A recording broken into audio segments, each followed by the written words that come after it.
Chapter 16 is talking about the bureaucracy and the public sector, which are pretty much one and the same here as far as what we're going to talk about in this chapter.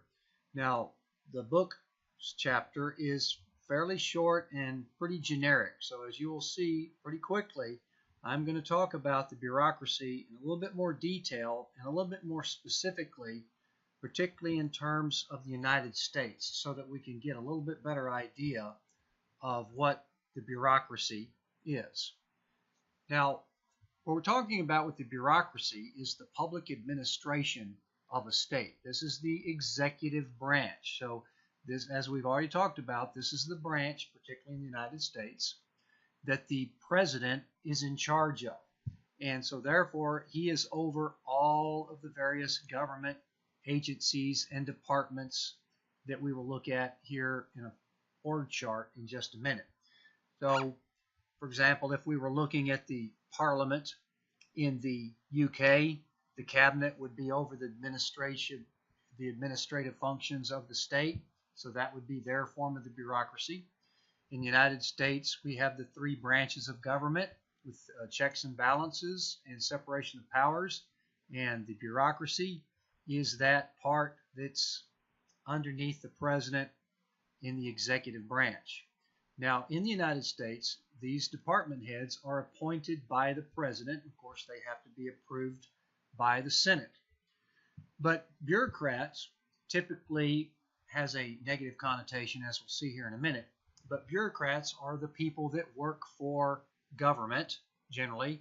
And so we've got lots of street-level bureaucrats that we deal with on a fairly regular basis, not just for federal government, but for state and local governments as well. Police officers, public school teachers, any type of inspectors like a health inspector, a safety inspector, soldiers, firemen. Got lots of street-level bureaucrats that we deal with on a fairly regular basis. Now here's looking at the federal government. And this gives you an idea of the scope and the breadth of our bureaucracy, which is synonymous with our executive branch. As you can see over here in this box, we've got the legislative branch, which is Congress and its various departments right here. And then over here we've got the judicial branch, which is primarily the Supreme Court and the lower court. So you can see the various departments right here. But now, as far as the executive branch, what we see here is the executive branch literally entails everything else on this entire chart. So as you can see, what we have is the executive branch is very large, a lot of people. We'll talk about it here in a minute in terms of numbers. But the president has his inner executive office here, which in another class we would get into a little bit more detail on some of these groups. You know, National Security Council you've probably heard of, Council of Economic Advisors you've probably heard of. He appoints the department heads of all these offices who advise him in his day-to-day activities. Here are the cabinet level departments that we'll look at in a little bit more detail here in a second. There's 15 cabinet level departments. And then down here we've got hundreds, because we're not going to be able to see all of them. These are just some of the major independent agencies and commissions that we have in the federal government. So that gives you kind of a general idea of the org chart of the executive branch and all of these people that work in this executive branch here doing the day-to-day functions of government. That's what we generally call the bureaucracy. Now we have to understand just briefly the definition between a private organization and a public organization, which this gives you a little bit more idea of the challenges that a bureaucratic government organization has to deal with. Now, any formal organization, whether it's private or public, is designed for some purpose and to be more efficient. With an organization, you've got more strength in numbers, you've got more ability to raise funds and to create some sort of goal or product or whatever your general plan is for forming that organization. Now, private organizations those are the ones that we see in the private sector. So you can see the correlation there. We're talking about firms and businesses and corporations, things like that. And they have some very defined goals. They try to generate sales to sell a product, revenues, maximize their profits, or even increase their shareholder value. And they have certain things that they have to deal with as a private organization. That's competition, dealing with other firms in order to compete for your dollars, to sell you a product that's cheaper or better than another competitor. And then having to make sure that the customers are pleased with your product or with your service, so that you will keep buying it, so that they can keep selling that product and generating revenues and making profits. So private organizations are fairly straightforward in that they have pretty clear defined goals depending on what their product is or what their goal is. Now, it gets a lot more complicated when you start talking about public organizations, and that's organizations in the public sector, i.e. in the government. So we're looking at government agencies, government departments, in the executive branch in particular, which make up this bureaucracy. So rather than trying to maximize profit, well, these departments and agencies are run on tax dollars, trying to provide public goods and public services for you, the taxpayer and the citizen. So therefore, they have goals that they have to meet. They have service measures that they are trying to reach.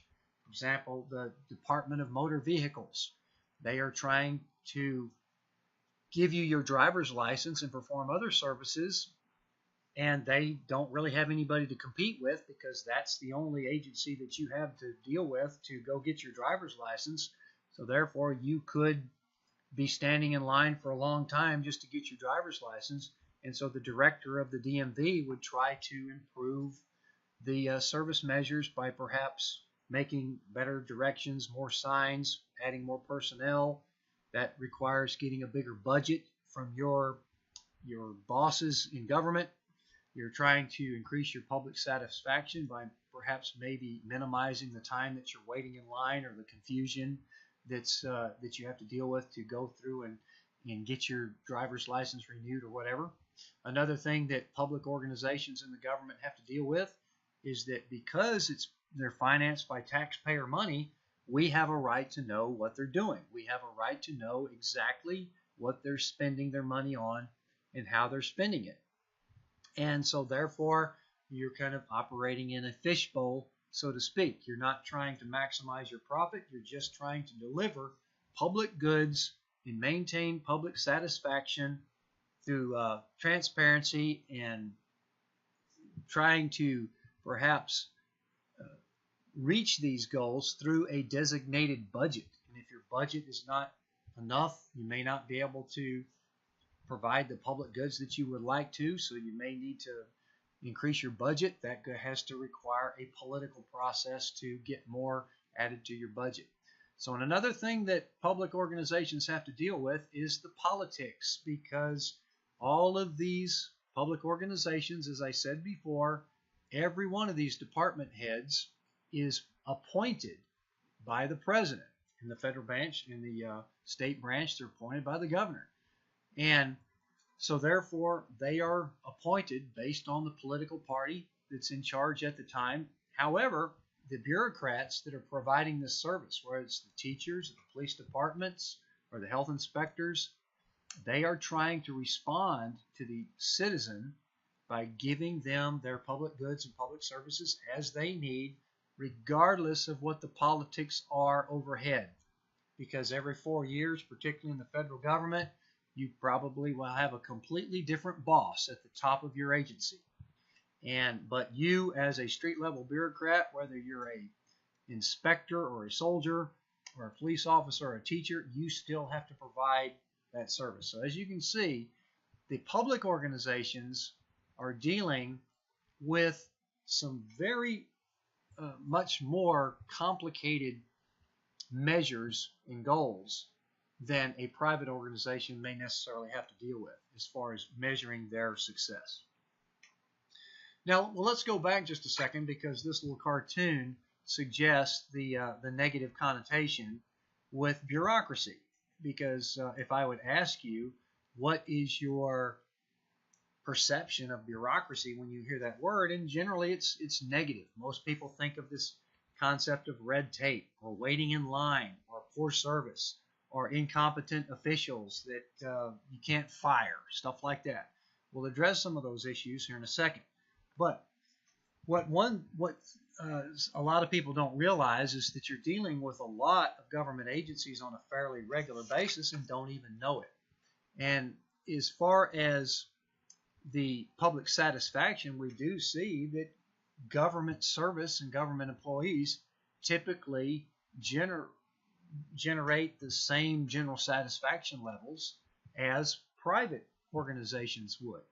For example, as you might expect, if you were comparing private employees versus public employees, you might expect that private employees that are working for an organization that's trying to maximize profit and to sell a product and maybe innovate and get a bonus, well, then you might expect that they would be rated higher in personal achievement or perhaps even in ambition, because they are trying to maximize their profit or to increase their entrepreneurial value out there in the world.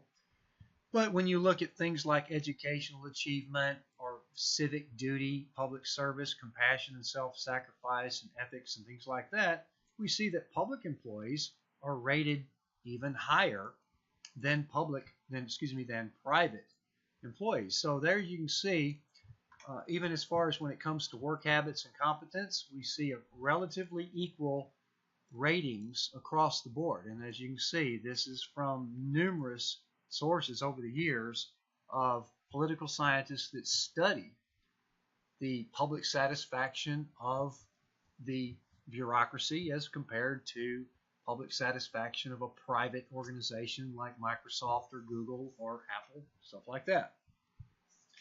So let's talk very briefly about four basic types of organizations in the bureaucracy, in the executive branch. We have cabinet departments, and there's 15 cabinet level departments, but what we're going to be looking at generally is what we would call the third tier bureau of cabinet departments. So we'll look at those individually here in a minute.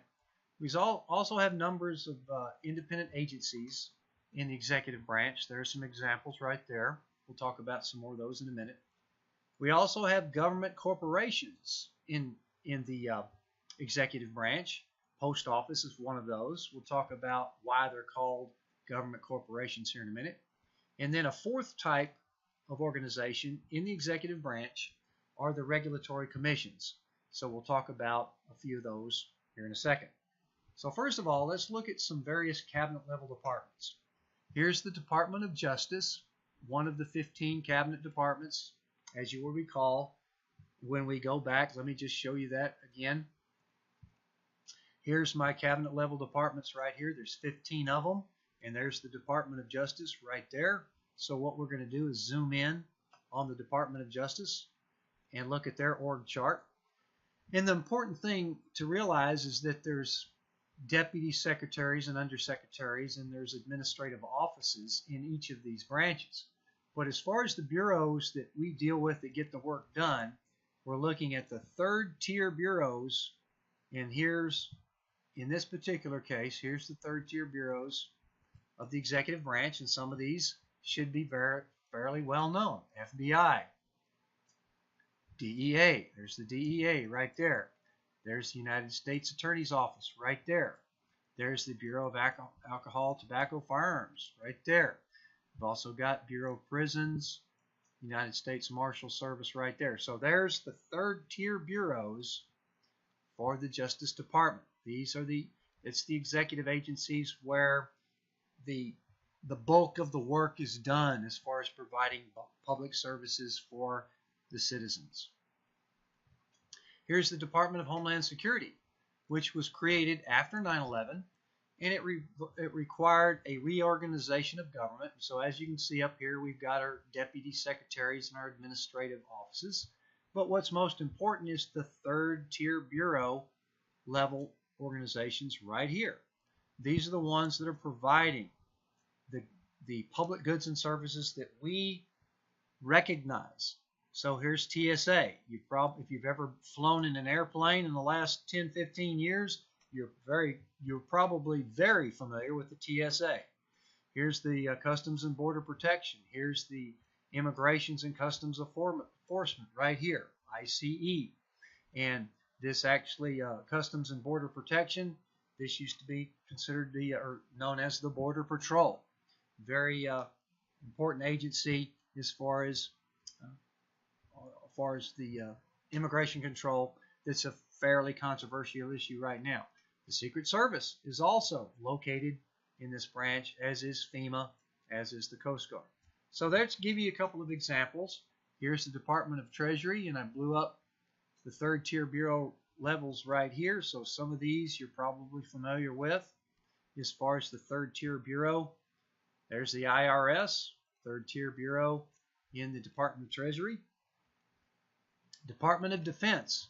Here's all your third tier agencies right here. DARPA, probably, and DIA, probably have heard of them. And there is the NSA right there. Some very well-known agencies having to do with our surveillance.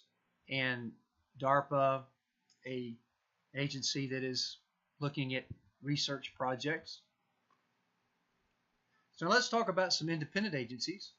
The CIA is an independent agency because it needs to be fairly autonomous in gathering intelligence. It cannot necessarily be loyal to the Navy or loyal to Homeland Security. It reports, the CIA is part of that inner office of the president there. The CIA director reports directly to the Director of National Intelligence, who actually sits in that executive office in the National Security Council with the president. So the CIA is providing somewhat an autonomous and independent type function of gathering intelligence that the president is able to figure out what needs to happen with it in the protection of our national security, because the president, of course, is our commander-in-chief. EPA is also an independent agency because it cannot be beholden to a particular agency that may have a conflict of interest in trying to make the environment cleaner. So therefore, the EPA is a independent agency. The NTSB, the Transportation Safety Board, is also an independent agency because it may need to be independent in order to investigate an accident that needs to be separate from the regulatory bureau in the Department of Transportation to avoid a conflict of interest in order to investigate a problem that could have been the fault of the Highway Administration in another department. So they cannot have that overlap or conflict of interest. The NTSB has to be able to investigate that problem without interference from the regulatory arm in the Department of Transportation. So that gives you an idea of why these agencies are independent. Same thing with the U.S. Aid Agency right here, because, for example, if the State Department was over this group right here, they would say, oh, well, we need to get this particular country on our side to help with the war on terrorism. Well, then that would be a conflict of interest, because then we would be giving them money just so that they would be our allies, whereas this particular agency right here would be giving money strictly because they need it in order to develop their economy. So that would provide a reason why this group right here, the U.S. Agency for International Development, would be an independent agency. So there's another type. Government corporations are called so because they are set up by the government to literally conduct their own business and raise their own revenue, so to speak. They are set up to handle a business and commercial activity and finance themselves. Now, the post office is one of the most popular and well-known of these type of agencies. But as we know, over the last 15, 20 years, the internet has really cut back on the number of letters that people write. And the post office has had financing difficulties, and it is kind of operating in the red.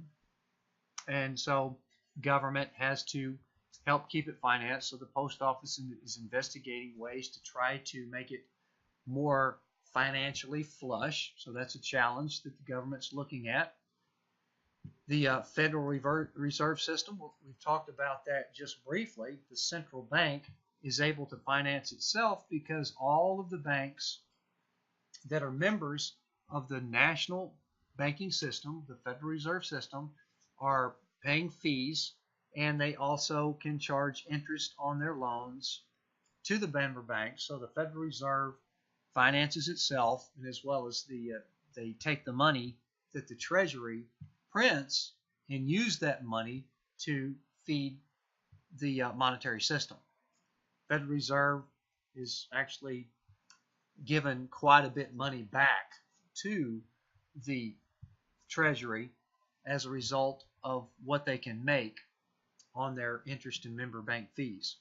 Amtrak is another fairly well-known government corporation because it operates like a normal train system would, where the user pays for it. The government also invests money in that, hopefully to get a return on their investment. Amtrak, of course, is fairly controversial because every time there's a problem with it, there's a lot of public outcry as to why we're spending government money on a rail system.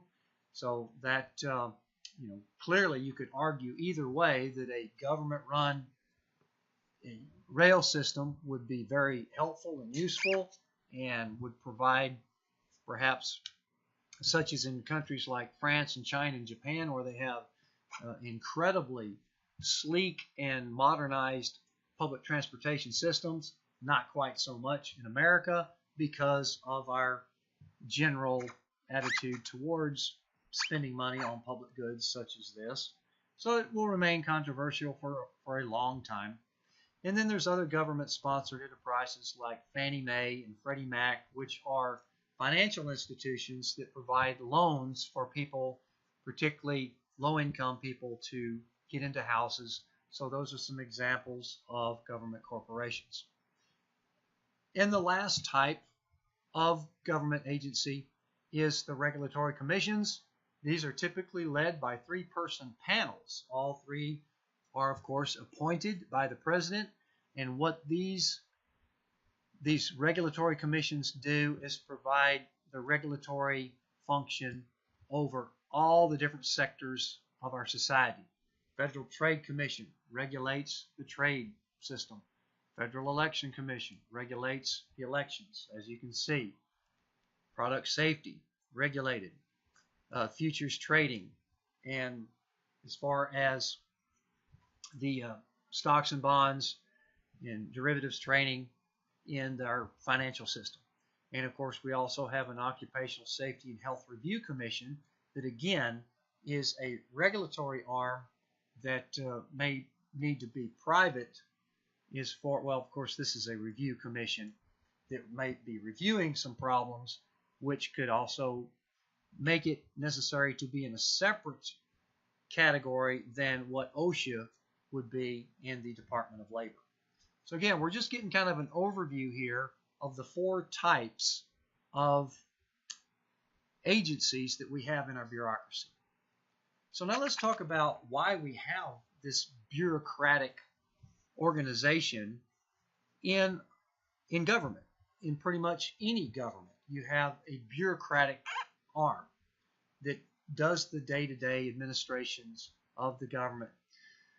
Now, our modern bureaucracy really started to take shape in the 19th century in conjunction with the Industrial Revolution. Prior to that, we had what is called the spoils system, where government jobs were typically provided by loyalty, by patronage, to where whoever was in charge would appoint people who were loyal to him, that would make sure that he would continue to get reelected. And then so therefore, in return for your support, I will give you jobs, or I will give you contracts. I will, literally you're pretty much kind of paying for a job. So that was very much potentially ripe for corruption. And as we see when you look at your history of the America during the late 19th century, the progressive era, the Gilded Age, that sort of thing, we started to see a lot of attempt at reform to try to clean this system up. And so the country was growing dramatically during the Industrial Revolution, and the government departments that were supporting the economy were growing as well. Because as the economy grows, government also grows in order to support that sector of the economy. So during this period, we had several clientelist type departments, agriculture, interior, labor, that were coming into being at that time. Just to give you an idea of what tends to be the biggest expense in government, well, as of 1890, the Civil War pension fund was the largest government expense in 1890. So that kind of correlates with Social Security being the largest expense in our government today. And so even 25 years after the Civil War, the fund that was providing pensions to widows, orphans, and survivors of Civil War was the largest expense of government at that time. So we start to see the bureaucracy start to form as a result of this growing economy, the desire to clean it up and to create a system where government officials are appointed on the basis of their qualifications and maintain that job based on their expertise and their qualifications. Now, I'm going to ask you this question on a quiz coming up as to why government tends to get bigger. So review those 3 slides from Chapter 4 as what generally causes government to expand. And these are factors that are very rational and very hard to control or suppress. So we're going to see some growth of government in any modern democracy. So review those. We'll talk about those later. And I would probably ask you a couple of those factors on an upcoming quiz. Now, one of the things we tend to think is that federal government is getting bigger and bigger and bigger. Well, as far as the amount of money that it requires to operate it, yes. But as far as the number of people, government employees in the federal government, as you can see, has remained fairly static over the past over half of a century. And in fact, it actually has been declining somewhat. So what we're seeing is that the number of state government employees has been increasing a little bit, and the amount of local government employees has been increasing quite a bit. So there's where you see a discrepancy in what most people perceive in what is actually happening.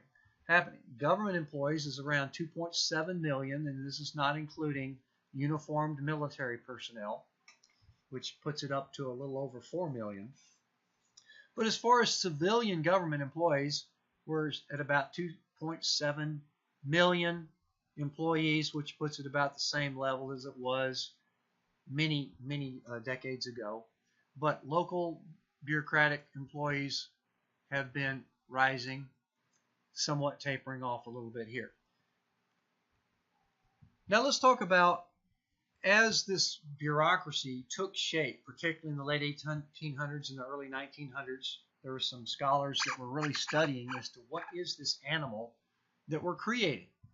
Because prior to the late 1800s, there really was no such thing as a formal bureaucracy. It actually had to grow into this system that it is today. So what we have here is 4 basic factors that make the bureaucracy somewhat efficient, which may sound like a kind of contradiction as far as our negative perception of a bureaucracy. But this bureaucratic arm of government has been evolving in a way as to try to make it as efficient as it can be under the circumstances. And one of the reasons is the hierarchical structure, where you have a clear chain of command, a clear division of labor in order to make sure that tasks get done. And interestingly enough, private organizations over the past century have pretty much copied the general hierarchical structure as a general form of setting up your organization. Also, the bureaucracy has incurred a considerable amount of standardization. So regardless of who's in that office, you have a standard set of rules, a standard routine, a standard procedure that you have to follow that takes a lot of the bias or the politics out of that process. Follow the standardized rules and procedures. And there's also a considerable amount of consistency because of the fact that you've got this changing wave of politics at the top of your bureaucracy. Every 4 years, you could have a completely different party in power.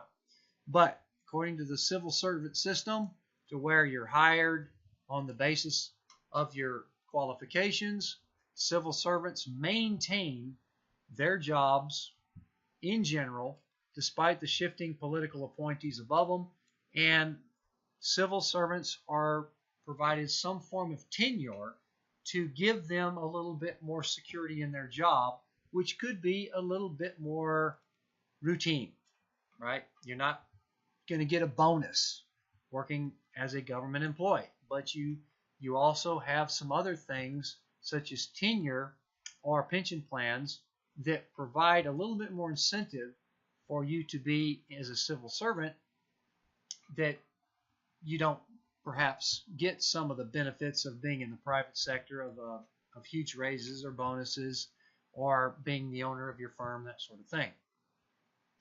And then the other thing is, of course, experience. Civil servants are hired based on their qualifications. That was one of the major reforms from the spoil systems. So therefore, you can maintain your job through expertise and a certain amount of professional qualifications. So this is part of how the bureaucracy has evolved into being somewhat of an efficient system, despite the fact that you've got a lot of complexity dealing with providing public goods and services to a growing population in America. Let's talk about the basic purposes of the executive branch, or in other words, the bureaucracy. The first thing, of course, is to implement the laws. We've already talked about the separation of powers in government. Congress makes the laws, and then once those laws are signed into the law by president, then those laws are delegated by the Congress to the executive branch in order to interpret those laws, translate those laws, and literally fill in the blanks in order to implement them to the citizens of the United States. And for this reason is why the bureaucracy, or the executive branch, is considered somewhat the fourth branch of government in itself because of this rule-making process. All of these organizations in the executive branch, as we speak every day, are constantly making new rules and regulations for us to follow. So that's part of what is, of what we have to deal with in our life, rules and regulations. And though these, look at it now, the Federal Register, as you can see right here, where we have notices, proposed rules, 11 rules published today. So the Federal, see, even here's the Monday, November 28th, is already out for publication. So every single day you have new notices, new proposed rules, and new rules that are out for the public to keep track of and to follow this process as it goes from notice to proposed rule to final rules and regulations that we have to deal with in our life today. So let's look back at this right here. Let me get that back into place there. So as you can see, your notices, proposed rules, and rules are constantly being created every day. So this rule-making process is very powerful, and that's why you might want to call it the fourth branch of government. Presidential documents are also published on that as well. And then, of course, the thing that we most know the executive branch and the bureaucracy for is to deliver a public good or service. For example, deliver our military, deliver our transportation, deliver our education, deliver our libraries, things like that. Now, very quickly, how do we control this bureaucracy? The president, he's in charge of it. How does he try to control his own branch? Because I said before, he's got over 4 million people that he's over. In fact, he's the boss of. He can't possibly know what they're all doing. And we've already talked about what the president's powers are. He can appoint all of these agents heads. So he is appointing people that are going to be loyal to his agenda, that are going to try to prevent any scandals from coming up and biting his administration in the butt and making him look bad. So therefore, he has to appoint people that are very competent, very clear as to what the president's goals are, what his agenda is, and they are loyal to that agenda, to trying to make his administration as successful as possible. The president also can use executive orders, as we talked about, to change the structure or to provide a rule that the bureaucracy is going to have to follow. So that's another way that he controls his own bureaucracy. And he also has to propose the budget.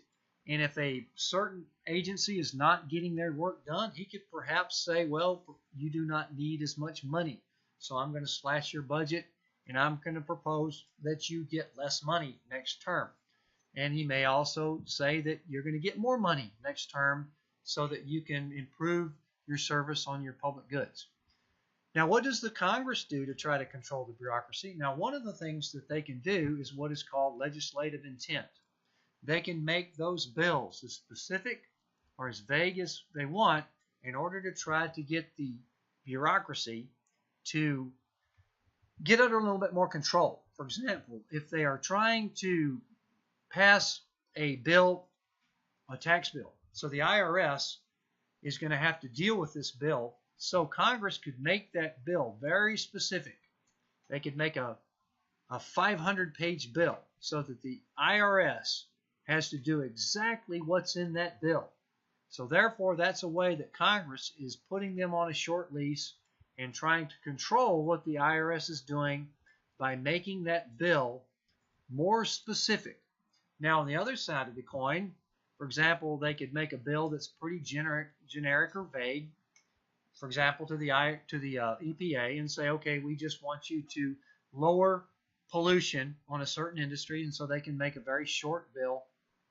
And then the EPA would have a lot of leeway and a lot of leverage to try to figure out how to enforce the factories and these private firms to lower their pollution. Now, the Congress also has the power to approve the budget, so that's a pretty big power of the purse that would give them some control over the bureaucratic arm. And they also have that oversight function where they can call these agencies under subpoena. They can call them in front of a committee investigative hearing and grill them under oath and find out what went wrong on that program. Where did that money get spent? What happened with this scandal? What went wrong? Was there any incompetence or malfeasance going on in that program that we can investigate? So that's one of the powers that Congress has over the bureaucracy. Just a couple of more things. How do we try to reduce the bureaucracy? Because every administration is worried about the expansion of government, which is very difficult to prevent as we get bigger and more complex and more populated.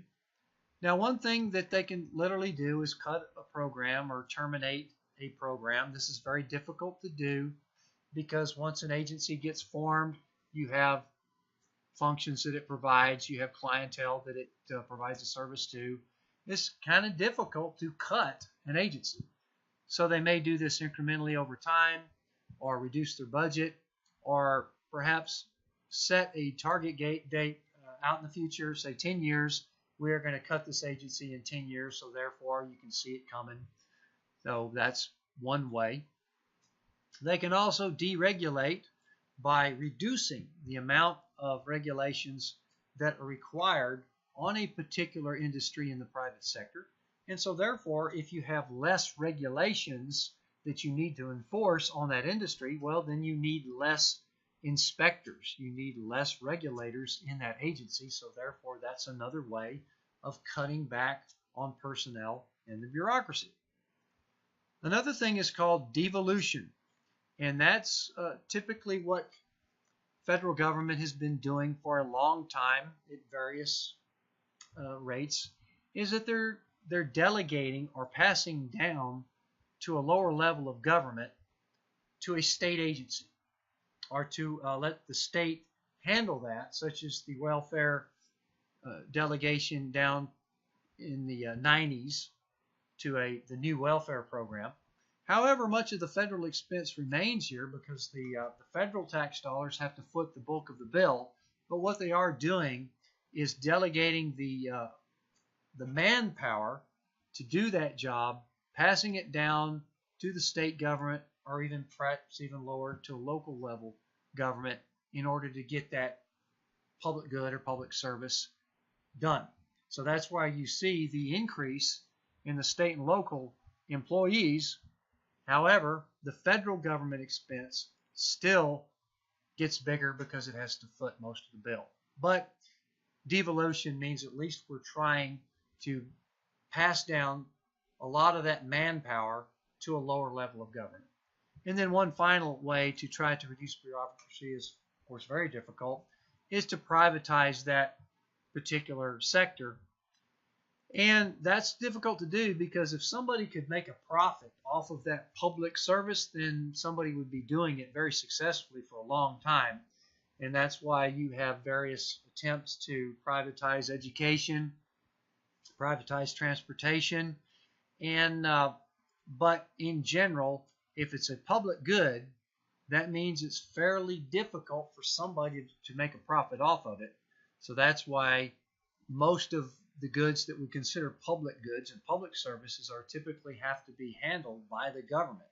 Now, the government can contract out some of those and save some of the expense as far as doing the work. In fact, they can contract out prisons, and this is another controversial aspect of government where they're trying to save money by contracting out the operation of prisons. However, the expense still remains because that contractor is getting paid by the government, but the government is requiring that contractor to do what the government would have to do to maintain that facility and to treat its prisoners fairly and maintain their human rights and all that kind of thing. So it's, again, another very difficult way of trying to reduce the bureaucracy, because removing a program from the public sector is hard to do because it may not be able to survive on its own trying to make a profit at that particular service. All right, so for the next quiz, number 7 coming up, and I'll tell you about that in the next lecture, because the next quiz will cover chapters 16 and 17. So I'll talk about it a little bit more. So here's some questions to look at as far as preparing for quiz number 7, which will include the next chapter in addition to this one on the bureaucracy.